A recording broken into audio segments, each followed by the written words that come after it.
12. Trev's Top 10s here on Trev TV. I'm the Trev. It's too sweet. Anyway, I'm not going to lie. I come before you as a man who musically has been on a very long 80s kick for the last little while. And it's not completely out of the ordinary. I mean, despite what you might see on my videos, despite the appearance I give off, I do like other genres of music. 80s more specifically. And so as soon as I started listening to a lot more of what I liked about the 80s, it's like, I gotta make a video about this. So I present to you my 10 favorite songs from the 1980s. You wanna hear it? Let's talk about it. So quickly, a few notes before I start. I did need help on this. Not because I don't know which 80s songs are good or bad. There's just a lot of good songs from the 80s. So, to Carl, Ryan, Jeff, and Leanne, thank you for your help. You actually helped me complete this list a lot quicker than I thought I was going to. Number 2, I'm not doing covers. Covers will have their own list. And if you know my point of view on covers, you should be surprised you're even getting one. Ozzy Osbourne is not going to be on this list. Ozzy's going to get his own list in time. Other than that, in no particular order, let's start with number 10.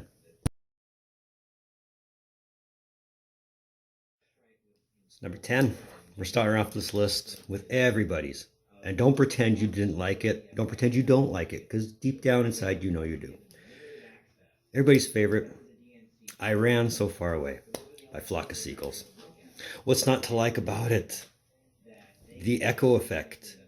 The fact that it's electronic drums. The fact that it's actually catchy, despite what you might see in the video with their bad hair. Excuse my bad hair. Just a bad hair day. But you can't even pretend you didn't like it, because I do. I'm willing to admit I even put it at number 10. It's a catchy tune. I like it a lot.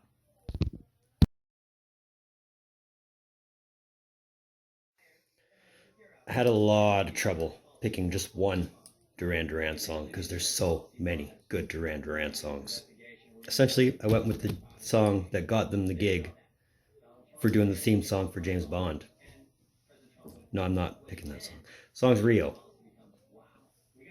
It's another one of those catchy, poppy, new wave songs that includes a lot of different instruments, like a saxophone. How many saxophone solos do you hear nowadays? How many saxophone solos did you hear back then that actually made mainstream history?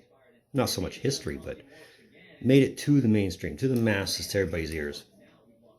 Not many. But aside from all that, the bass line. I love the bass line in this song. I mean, if that is the best part of it, then damn, they write really good bass.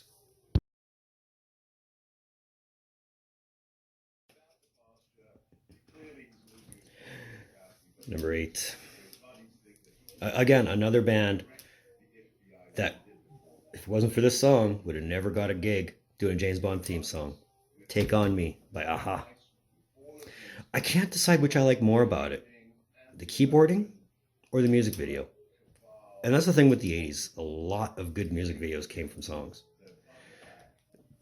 They're both catchy in their own right. Visually, aesthetically pleasing was the video.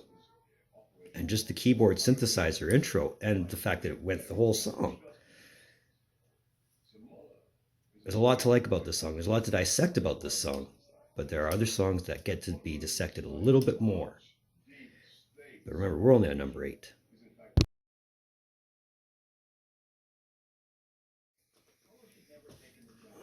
Another one of those, which song do you put here? But you have to, for me anyway, I went with the song that brought them back to the mainstream. You got to remember, before Love Shack. B-52s were on a decline in popularity because they weren't writing enough Rock Lobster type of stuff. But when Love Shack came out, it was a nice blend of something different. And it was popular. And it made me like them. Of course, what have they done since is another story, but you can't say you don't like Love Shack.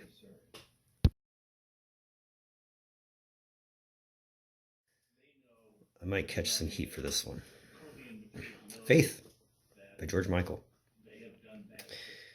Now, I'm not saying I'll catch heat because I like the song. I'll probably catch heat because I'm actually including George Michael on one of my lists. But you know what? I liked George Michael. Whether it was solo or whether it was Wham. And what better way to come out of a very popular group than with Faith? And yeah, there's Careless Whisper. We're not going to talk about Careless Whisper. We've got better things to do than talk about that. Faith was... It's a fun song to play, like on the guitar by itself, but it was catchy. It was everything it needed to be successful for not just him, but for his legacy of songwriting as a whole. And it surprised me that he wrote this. I actually thought he had a ghostwriter, but this is all him. So good on him. Great tune. Moving into the top 5. And you should have expected at least one metal tune out of me, even if it is hair metal. Round and Round by Rat. I want to say that this was a song that got me into metal, but it wasn't. I discovered this song not long after. But for hair metal, for pop metal, whatever they wanted to be known as back then, I'll call them hair metal because that's what they were. A lot of bands in the 80s were hair metal. The song was, yeah, it was polished, really nice, but it flows really nice. The guitars itself is what drew me in. Not so much the vocals. I could care less about the vocals, at least where Rat's concerned. But the guitar in this song was just a nice trip for me. That's like, hey, I can dig it, and you should.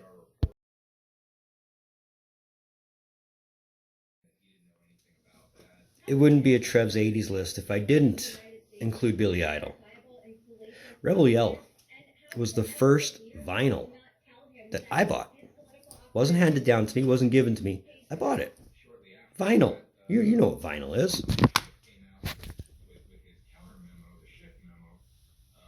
Vinyl. I'm not the best at pointing out, but anyway. It was catchy. It was very catchy. And the fact that it was Billy Idol, for me back then, the thought of British pop, British punk, even though he was completely pop by this point, appealed to me. And the song, like I said, was catchy. The whole album in itself was catchy. I might do a review on it one of these days, but what's not to like about Billy Idol or Rebel Yell? Great tune.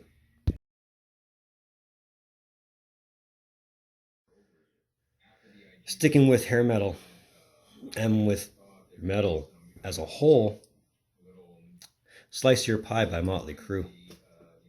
Why didn't I choose Dr. Feelgood? Why didn't I choose Kickstart My Heart? Because I didn't want to. I thought Slice Your Pie was, without being a cover or something that I wasn't going to like, was actually a song I really dug.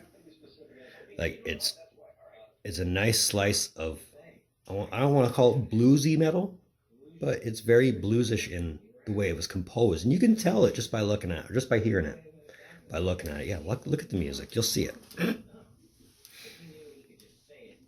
Probably one of Vince Neil's last good tracks with the band. And I'm glad it was on Dr. Feelgood, because Dr. Feelgood was probably one of their better albums. Past, present, or future. And they'll probably release more albums, despite what anybody else might say.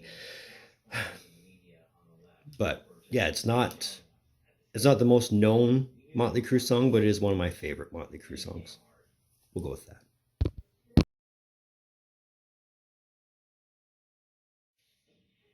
Number 2. Come from a guy who could have been my grandpa's brother. I wish I had a picture of my grandpa, rest in peace, to show you the similarities between the two. But Phil Collins writes amazing breakup songs. And this song was a breakup song. It was in the middle of his own divorce. And I'm thankful that Phil Collins is a drummer by trade. Because any other drummer, I don't think, can do what he can do. And he applies it really well to I Don't Care Anymore. What's not to like about it? I know I say that a lot, but really, what's not to like about I Don't Care Anymore? It's written from a point of anger and frustration. And sometimes that's the best thing to write a song to. Being angry, being frustrated, being in a spot you don't want to be in, but you know you're stuck. Truly an amazing tune.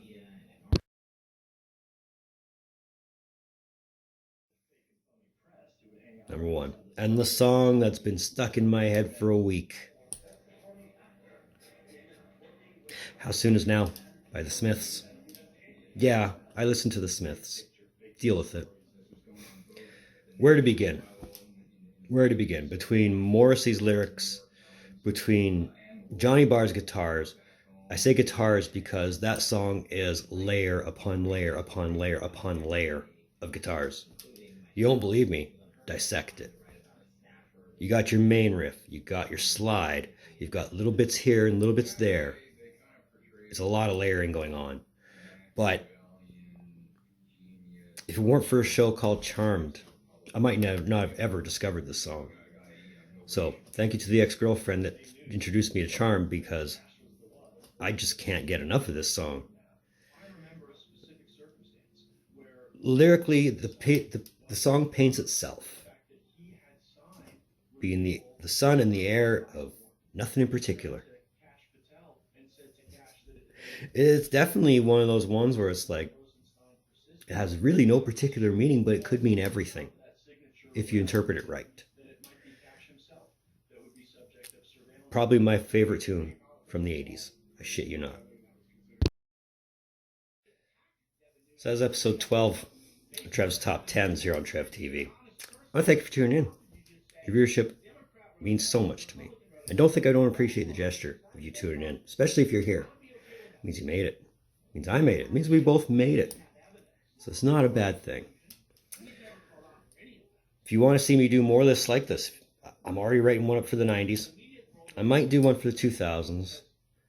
Might do one for the 2010s. But if you want me to do, say, the 70s or the 60s, because I do dabble in both decades musically, let me know. Put it in the comments below, because these are actually pretty fun ones to make the more I think about it. It helps revisit some of the stuff I grew up with. There's a lot of songs I could have put on here. I could have did an honorable mentions, but it would defeat the purpose of being a top 10s. But if your song didn't make it, I'm sorry. But I'm not sorry. But I'm sorry. Either way, if you like this video, you know what to do. If you want, you know what that red button does. You know how close we are. We're this close. Let's make it happen. Hit that red button. All my socials, they're in the description down below. So moving forward, like I said, I'm writing one up for the 90s. I've got a few more top 10s that I'm writing up still that aren't wrestling related. I don't think I'm going to do the ones that I have written up that are wrestling related, because really, wrestling is really not a focal point anymore for me. So, going with that. Meantime, in between time,